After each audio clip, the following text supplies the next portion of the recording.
নমস্কার। কবি শক্তি চট্টোপাধ্যায়ের একটি অসাধারণ কবিতা সম্পর্ক। সম্পর্কের বাজারে পৌঁছে পা দুটো থেমে গেল। সম্পর্ক বিক্রি হচ্ছিল ওখানে খোলা বাজারে। আমি কাঁপতে কাঁপতে জিজ্ঞেস করলাম, কি দামে বেচছো ভাই এই সম্পর্কগুলো? দোকানদার জিজ্ঞেস করলো, কোন সম্পর্কটা বানাতে চান আপনি? ছেলের না বাবার, বোনের না ভাইয়ের? বলুন, আপনি কোনটা চান? মানবতার না ভালোবাসার? মায়ের না বিশ্বাসের?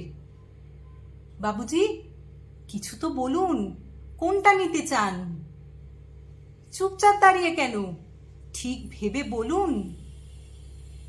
ভয় ভয় বললুম, বন্ধুর।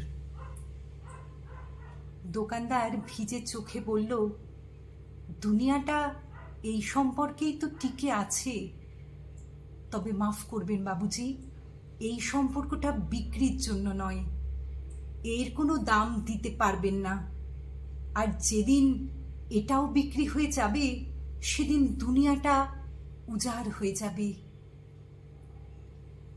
নমস্কার।